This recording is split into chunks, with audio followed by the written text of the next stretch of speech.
तो hello and नमस्कार। स्वागत है एक बार फिर से हमारे आज के इस नए सेशन में। मेरा नाम अभिषेक त्यागी है। तो आज इस वीडियो में हम चर्चा करने वाले हैं फ्लेक्सी कैप कैटेगरी के बारे में।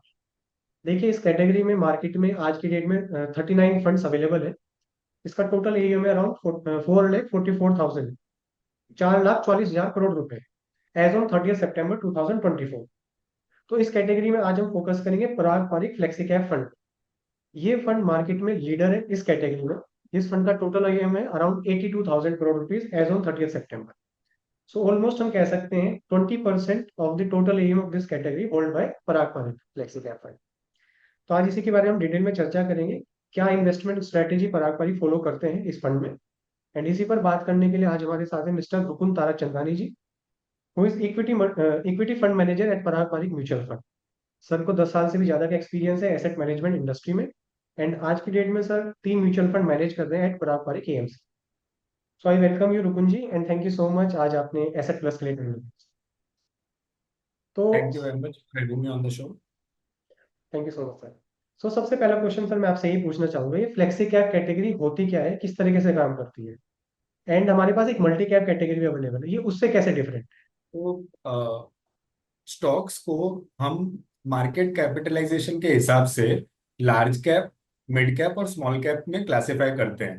तो जो सबसे बड़ी 100 कंपनीज है उनको लार्ज कैप क्लासिफाई किया जाता है। 101 से 250th कंपनी को मिड कैप क्लासिफाई किया जाता है, और उससे छोटी जो कंपनीज होती है उनको स्मॉल कैप में क्लासिफाई किया जाता है। फ्लेक्सी कैप कैटेगरी में फंड मैनेजर के पास पूरा फ्रीडम रहता है कि वो लार्ज कैप, मिड कैप और स्मॉल कैप में कितना इन्वेस्ट करना चाहते हैं। तो अगर फंड मैनेजर को अपॉर्चुनिटी जहां पे भी दिख रहा है वो वहां पे इन्वेस्ट कर सकते हैं। अगर फंड मैनेजर को लार्ज कैप्स ज्यादा अट्रैक्टिव लग रहे हैं तो वो लार्ज कैप्स में ज्यादा इन्वेस्टमेंट करेंगे। मिड कैप और स्मॉल कैप अच्छे लग रहे हैं तो वो mid cap and small cap में ज्यादा इन्वेस्ट कर सकते हैं। तो पूरा फ्रीडम कितना अलोकेट करना है इन कैटेगरीज में, ये फंड मैनेजर के पास रहता है फ्लेक्सी कैप फंड्स में। ओके। मल्टी कैप फंड्स में fund large cap, mid cap और स्मॉल कैप में इन्वेस्ट करता है, बट यहाँ पे फंड मैनेजर के पास जो फ्रीडम है वो काफी कम है। यहाँ पे कैटेगरी के हिसाब से आप मल्टी कैप फंड के अंदर मिनिमम 25% लार्ज कैप में, मिनिमम 25% मिड कैप में और मिनिमम 25% स्मॉल कैप में इन्वेस्टमेंट होना ही चाहिए। ओके। तो जो फंड मैनेजर के पास फ्रीडम है वो सिर्फ रेस्ट 25% के अंदर ही है। तो अगर फंड मैनेजर को स्मॉल या मिड कैप मान लीजिए अच्छे नहीं लग रहे हैं आज के समय में, तो भी उन्हें उसमें मिनिमम 25% स्मॉल कैप में और मिनिमम 25% मिड कैप में इन्वेस्ट करना ही पड़ेगा। ओके। तो फ्रीडम फंड मैनेजर के पास मल्टी कैप फंड में कम रहता है और फ्लेक्सी कैप फंड में ज्यादा रहता है। ओके। ओके। तो फ्लेक्सी कैप कैटेगरी जैसे नाम ही बताता है, फ्लेक्सिबिलिटी है फंड मैनेजर के पास, वो जितना चाहे उतना इन्वेस्ट कर सकता है लार्ज कैप, मिड कैप और small cap. But hmm. Multi cap में मिनिमम 25% आपका होना ही चाहिए, लार्ज में, मिड में, स्मॉल। तो जो रिमेनिंग 25% बचा बस उसमें ही उसके पास फ्लेक्सिबिलिटी होती है, अदरवाइज नहीं हो। ठीक है सर, तो ये राइट। तो होगी डिफरेंस की बात। अब कुछ इन्वेस्टर ऐसे होते हैं जो एक फंड में इन्वेस्ट करके चाहते हैं कि हमारे पास तीनों मार्केट कैप का एक्सपोजर मिल जाए, कि मेरे को लार्ज में, मिड में और स्मॉल कैप में मिल जाए। तो उसके लिए आप क्या सजेस्ट करेंगे, multi cap fund is a good choice या फ्लेक्सी कैप में उसको जाना चाहिए। देखिए, हमारा ये व्यू है कि अगर आप डाइवर्सिफिकेशन करना चाहते हैं हम्म। तो कोई भी डाइवर्सिफिकेशन का एम ये होना चाहिए कि आपका फंड का या आपके पोर्टफोलियो का रिस्क कम हो। डाइवर्सिफिकेशन की वजह से आपका ड्रॉडाउन कम हो, आपके फंड पोर्टफोलियो का वॉलेटिलिटी कम हो, इस एम के साथ आपको डाइवर्सिफाई करना चाहिए। बट अगर आप फोर्स्ड डाइवर्सिफिकेशन कर रहे हैं, सिर्फ डाइवर्सिफाई करने के लिए आप डाइवर्सिफाई कर रहे हैं, तो शायद ये ऑब्जेक्टिव आपका अचीव ना हो। मल्टी कैप फंड्स में एक फोर्स्ड डाइवर्सिफिकेशन है। जैसा मैंने कहा, वहां पे मिनिमम 25% स्मॉल कैप्स में और मिनिमम 25% मिड कैप में फंड मैनेजर को इन्वेस्टमेंट करना ही है। अब अगर फंड मैनेजर को लगता है कि ये दो सेगमेंट आज की तारीख में एक्सपेंसिव हैं, तब भी वो ये नहीं कह सकते कि हम यहाँ इन्वेस्टमेंट नहीं करेंगे, उन्हें वहां इन्वेस्टमेंट करना ही पड़ेगा। तो हमारा व्यू है कि फोर्स्ड डाइवर्सिफिकेशन नहीं होना चाहिए। अपॉर्चुनिस्टिकली अगर डाइवर्सिफिकेशन हेल्प करता है तो वो सही है, और वो फ्लेक्सी कैप फंड्स में आपको मिलता है। जब स्मॉल कैप्स और मिड कैप्स अट्रैक्टिव हैं तो फ्लेक्सी कैप फंड मैनेजर वहां ज्यादा इन्वेस्ट करेंगे। जब लार्ज कैप अट्रैक्टिव है तो फ्लेक्सी कैप फंड मैनेजर्स वहां इन्वेस्ट करेंगे। तो मल्टी कैप में बेसिकली फोर्स डाइवर्सिफिकेशन है कि 25% आपको ईच मार्केट कैप में रखना है। बट इससे हम ये भी कह सकते हैं कि मल्टी कैप थोड़ा सा रिस्कियर ज्यादा है compare to flexi cap, because उनको मार्केट सिचुएशन के हिसाब से वो चेंज नहीं कर सकते, उनके पास 25% तो रखना ही पड़ेगा। Okay sir. तो ये बात हुई हमारी flexi cap versus multi cap. अब हम बात करते हैं सर पारंपरिक फ्लेक्सी कैप फंड के बारे में। जैसे कि अपन इंडस्ट्री में लीडर है, तो आप मुझे ये बताइए इस फंड में आप क्या इन्वेस्टमेंट स्ट्रेटेजी फॉलो करते हैं कि कौन सी कंपनी में हमें इन्वेस्ट करना है और कब उससे एग्जिट करना है। तो कुछ फंड हाउसेस हमने देखा कोई ग्रोथ स्ट्रेटेजी फॉलो करता है, कोई वैल्यू स्ट्रेटेजी फॉलो करता है। तो आप इस फंड में क्या स्ट्रेटेजी फॉलो करते हैं सर? तो हमारी इन्वेस्टमेंट स्ट्रेटेजी के चार इंपॉर्टेंट पिलर्स हैं। सबसे पहला इंपॉर्टेंट पिलर है कॉर्पोरेट गवर्नेंस। सो हम ऐसी कंपनीज के साथ के अंदर इन्वेस्टमेंट करना चाहते हैं जहां जो प्रमोटर्स है या मेजॉरिटी शेयर होल्डर्स है वो माइनॉरिटी शेयर होल्डर्स के साथ फेयरली बिहेव करते हैं over a period of time. तो वो कैपिटल एलोकेशन करते टाइम या डिविडेंड्स बायबैक्स ऐसे सब डिसीजंस के टाइम वो माइनॉरिटी शेयर होल्डर्स के हित का भी ध्यान रखते हैं। सो ऐसी कंपनीज में हम इन्वेस्ट करना चाहते हैं। दूसरा पिलर जो है वो है बिजनेस क्वालिटी का। तो हमें ऐसे कंपनीज में इन्वेस्ट करना है जहां पे कंपनी के पास कोई कंपेटिटिव एडवांटेज हो, मतलब वो कंपटीशन से उस सेक्टर में या उस फील्ड में बेटर परफॉर्म कर रहा हो फॉर सम रीजन। तीसरा इंपॉर्टेंट पिलर है वैल्यूएशन। हम्म। तो एक व्यू मार्केट में ये है कि अगर आप अच्छी कंपनीज में इन्वेस्ट कर रहे हैं, आप ग्रोथ कंपनीज में इन्वेस्ट कर रहे हैं, तो आप वैल्यूएशन को इग्नोर कर सकते हैं। हम उस हमारा व्यू वो नहीं है। हम मानते हैं कि इवन अच्छी कंपनीज में इन्वेस्टमेंट करते समय वैल्यूएशंस पे ध्यान रखना बहुत इंपॉर्टेंट है।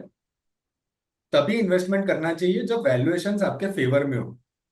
तो वैल्यूएशंस हमारे लिए बहुत इंपॉर्टेंट है। कंपनी के अंदर डेट कम होना चाहिए और वो कैश फ्लो जनरेटिव होनी चाहिए। इससे क्या होता है कि खराब से खराब समय में भी वो कंपनी सरवाइव कर पाएगी। जैसे हमने कोविड टाइम पे देखा, कुछ कंपनीज जिनका डेट बहुत ज्यादा था वो बैंकरप्ट हो गए या उनका बिजनेस काफी हिट हुआ। बट जिन कंपनीज का बैलेंस शीट अच्छा था, डेट कम था, उन्होंने एक्चुअली मार्केट शेयर गेन किया। तो हम ऐसी कंपनीज के साथ पार्टनर करना चाहते हैं। और फाइनली जो फोर्थ पिलर है वो ये है कि हम लोग कभी भी अपने आप को 100% इन्वेस्टेड रहने को फोर्स नहीं करते हैं। तो मार्क अगर वैल्यूएशंस एक्सपेंसिव हैं, अगर मार्केट में अपॉर्चुनिटीज कम हैं, तो हम थोड़े कैश पे भी रहने को तैयार हैं। हम जबरदस्ती ये नहीं करेंगे कि हमें 98% या 100% इन्वेस्टमेंट करना ही है। सो ये चार पिलर्स की वजह से अ, हमारा लॉन्ग टर्म ट्रैक रिकॉर्ड अच्छा रहा है, और डाउन टर्न्स में स्पेशली हमने कैपिटल प्रोटेक्ट किया है। Okay sir. तो बेसिकली आप क्वांटिटेटिव मेजर के साथ साथ क्वालिटेटिव मेजर भी चेक करते हैं, not only on the valuation front, आप कॉर्पोरेट गवर्नेंस भी चेक करें। बट एक इंटरेस्टिंग पॉइंट आपने मुझे अभी बताया कि आप जरूरी नहीं है सारा ही पैसा इन्वेस्ट करें, अगर वैल्यूएशन महंगे तो आप कैश भी रख सकते हैं। But any point of time maximum cash आप कितना रख सकते हैं as per regulation? Maximum cash का कोई लिमिट नहीं है, क्योंकि हम आर्बिट्राज करके, सो हम एक्विटी में मिनिमम 65% हमें इन्वेस्टमेंट चाहिए, इंडियन एक्विटी में। बट हम वो आर्बिट्राज के थ्रू भी कर सकते हैं।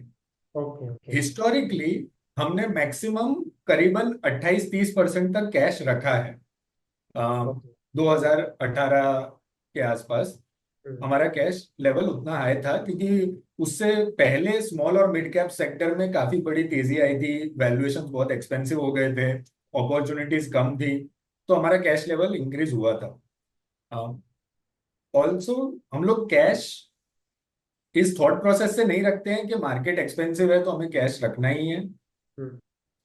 अगर बॉटम अप अपॉर्चुनिटीज है, इंडिविजुअल स्टॉक्स में अपॉर्चुनिटीज है, तो हमारा फर्स्ट प्रायोरिटी तो यही होता है कि हम इन्वेस्ट करें। अगर वो अपॉर्चुनिटीज नहीं है तो थोड़ा कैश बिल्डअप हो सकता है। Okay sir, okay. तो ये हमारी बात हुई इन्वेस्टमेंट स्ट्रेटेजी के बारे में कि आप क्या इन्वेस्टमेंट स्ट्रेटेजी फॉलो करते हैं वही selecting company for this fund. अब सर जैसे आपने बताया फ्लेक्सी कैप फंड में फंड मैनेजर के पास फ्लेक्सिबिलिटी है लार्ज कैप में, मिड कैप में, स्मॉल कैप में। अगर हम बात करें पारंपरिक फ्लेक्सी कैप फंड की, ऑन एन एवरेज आपका क्या एलोकेशन रहता है लार्ज कैप में, मिड कैप में और स्मॉल कैप? तो हमारा इन्वेस्टमेंट का जो बेसिक प्रोसेस है वो बॉटम अप प्रोसेस है। मतलब हम लोग टॉप डाउन ये नहीं सोचते हैं कि मेरे को लार्ज कैप में इतना इन्वेस्टमेंट चाहिए, मुझे मिड कैप में इतना चाहिए, मुझे स्मॉल कैप में इतना चाहिए। हम ट्राई कर रहे हैं कि हम अच्छी कंपनीज जो अट्रैक्टिव वैल्यूएशन पे ट्रेड करती हैं, हम उनमें इन्वेस्टमेंट करें। अब चाहे वो कंपनी लार्ज कैप हो या मिड कैप हो या स्मॉल कैप हो, हम उस पर उतना फोकस नहीं करते। हिस्टोरिकली ये होता है कि ये हुआ है कि जब स्मॉल और मिड कैप्स अट्रैक्टिव थे, जैसे 5 साल या 6 साल पहले, तो हमारा अलोकेशन वहां पे थोड़ा ज्यादा था। आज की डेट में स्मॉल एंड मिड कैप्स का वैल्यूएशन कई केसेस में लार्ज कैप से भी ज्यादा एक्सपेंसिव है। इसीलिए आज की डेट में हमारा अलोकेशन लार्ज कैप्स में करीबन 70-71% के आसपास है। 5% मिड कैप में है, 4% स्मॉल कैप में है। लार्ज कैप में मैंने इंटरनेशनल स्टॉक्स को भी इंक्लूड कर लिया है इसके अंदर।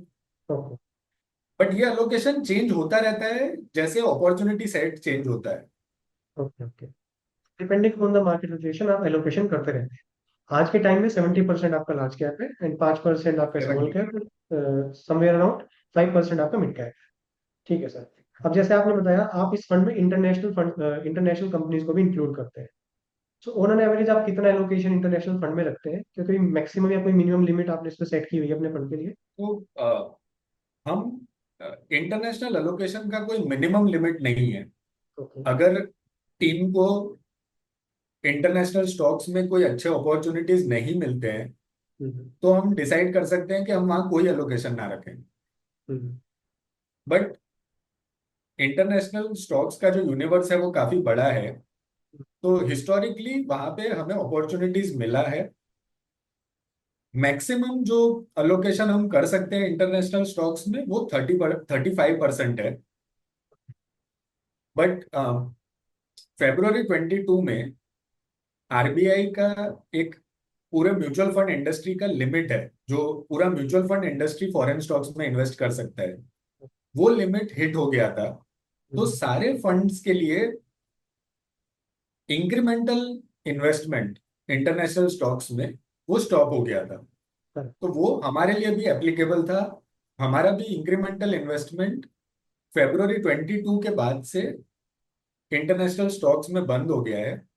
इसीलिए हमारा अलोकेशन तब इंटरनेशनल स्टॉक्स में कुछ 25-30% के आसपास था, जो आज की डेट में 12-12.5% के आसपास आ गया है, क्योंकि इस पीरियड में इनफ्लोज आए हैं, फंड का साइज ग्रो हुआ है। बट इंटरनेशनल स्टॉक्स में हमने ज्यादा इन्वेस्ट नहीं किया है, एडिशनल इन्वेस्ट नहीं किया है। Okay, okay. सो मैक्सिमम आपने बताया 35% तक जा सकते हैं, और आप बता रहे हैं कि पहले आपका 25% और 30% तक भी गया है। बट जैसे कि आप अभी हाँ। आज की डेट में एक्सेप्ट नहीं कर सकते, मतलब फॉरेन फंड में इन्वेस्ट नहीं कर सकते, उसकी वजह से घट करके अराउंड 12% हो चुका हाँ। है। ठीक है सर। और अभी वो लिमिट अभी भी इन प्लेस है, तो इवन अभी भी हम लोग आगे इंक्रीमेंटल इन्वेस्टमेंट नहीं कर सकते हैं। तो मतलब जब तक वो लिमिट नहीं हटेगी आपका कहीं ना कहीं हाँ। आपका एक्सपोजर कम ही होता जाएगा इस फंड में। ठीक है हाँ। सर। और मैंने एक चीज और पढ़ी है इसके बारे में, आपके फ्लेक्सी कैप फंड के बारे में। जो आप फॉरेन स्टॉक्स में इन्वेस्ट करते हैं बेसिकली चार ही कंपनी में मोटा मोटा इन्वेस्टमेंट होता है। लाइक मेटा हुआ, आपका अल्फाबेट हुआ, अमेजोन हुआ। तो ये चार ही कंपनी में आप इन्वेस्ट करते हैं या अदर अपॉर्चुनिटीज आपको मिलती है आप उसमें भी इन्वेस्ट करते हैं टाइम टू टाइम? नहीं, आज की डेट में या लास्ट 3-4 साल में ये 4 कंपनीज में इन्वेस्टमेंट रहा है। बट अगर आप 6 साल, 7 साल, 10 साल पहले जाएंगे तो हमने दूसरे सेक्टर्स में और दूसरी कंपनीज में भी इन्वेस्टमेंट किया है। ओके। तो अक्रॉस सेक्टर्स हमारे जो सेक्टर एनालिस्ट हैं रिसर्च टीम में, वो इंटरनेशनल कंपनीज पे भी रिसर्च करते हैं। So auto analyst Indian auto companies पे भी रिसर्च करते हैं, और इंटरनेशनल कंपनीज में भी रिसर्च करते हैं। Similarly pharma analyst Indian pharma companies को भी एनालाइज करते हैं, और इंटरनेशनल फार्मा कंपनीज को भी एनालाइज करते हैं। तो हम सारे कंपनीज को इवेल्युएट करते हैं। ये चार कंपनीज में हम मानते हैं कि ग्रोथ अपॉर्चुनिटीज अच्छे हैं, इन चार में स्ट्रॉन्ग टेलविंड्स हैं, और वैल्यूएशंस भी रीजनेबल थे। इसीलिए हमारा इन्वेस्टमेंट आज की डेट में इन चार कंपनीज में है। Okay okay. जैसे आपने बताया पिछले 3-4 सालों में इन्हीं 4 कंपनीज में, बट उससे पहले अदर कंपनीज में भी आप इन्वेस्टेड थे, and depending upon the opportunity आप अदर कंपनी में भी इन्वेस्ट कर सकते हैं। ठीक है सर, ठीक है। तो ये तो बात ही आप फॉरेन एलोकेशन की। अब बात करते हैं सर एयूएम के बारे में। सर फंड का एयूएम अराउंड 82,000 करोड़ है एज ऑन सितंबर, और ये फंड सबसे बड़ा फंड है इस कैटेगरी में। कहीं ना कहीं इन्वेस्टर का ये भी क्वेश्चन आता है कि अब एयूएम बढ़ गया है तो शायद वो परफॉर्मेंस ना दे पाए ये फंड। तो आपका इस पे क्या हुआ, आप क्या कहना चाहेंगे इन्वेस्टर इस बारे देखिए, जब हम एयूएम के इम्पैक्ट का, में? एयूएम के परफॉर्मेंस पे इम्पैक्ट की बात करते हैं, तो हमारे हिसाब से हमें तीन बातों का ध्यान देना चाहिए। पहला तो ये है कि स्कीम लेवल एयूएम की जगह फंड हाउस लेवल एयूएम पे ध्यान देना चाहिए। क्योंकि रिसर्च टीम तो पूरे फंड हाउस का सेम ही रहता है। काफी केसेस में एक ही फंड मैनेजर 4 या 5 स्कीम्स मैनेज कर रहे होते हैं। अब अगर आज की डेट में फ्लेक्सी कैप का एयूएम 80,000 है, लेट्स से, तो मैं एक फ्लेक्सी कैप स्कीम मैनेज करूं या चार दूसरी स्कीम्स मैनेज करूं जिनका एयूएम 20,000 करोड़ हो, मेरा चैलेंज तो सेम ही रहेगा। ओके। तो स्कीम लेवल एयूएम के बजाय फंड हाउस लेवल एयूएम पे ज्यादा फोकस होना चाहिए। अगर आप फंड हाउस लेवल एयूएम देखें, तो हमारा एयूएम इतना बड़ा नहीं है।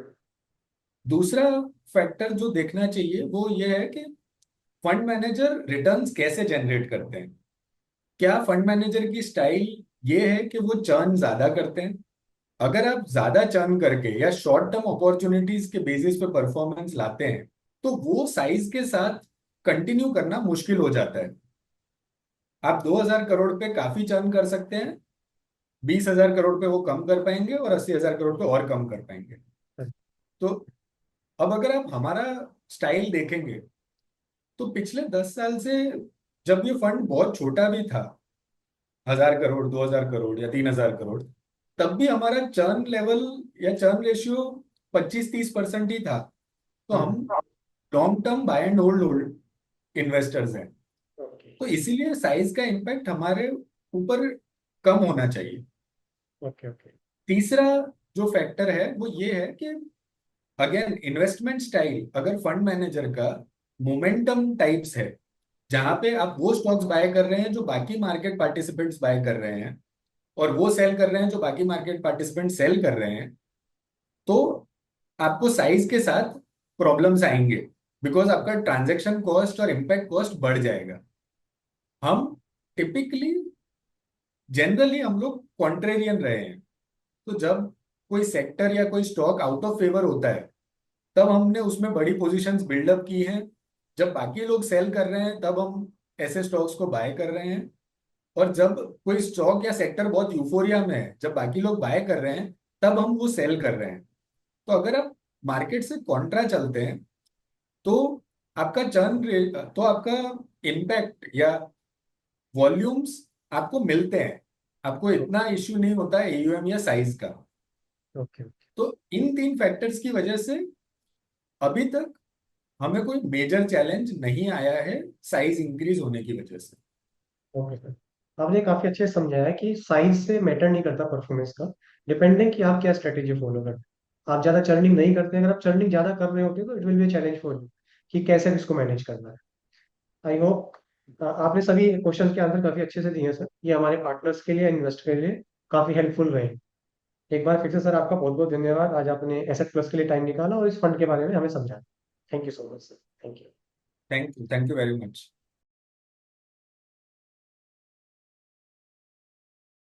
Mutual fund investments are subject to market risks.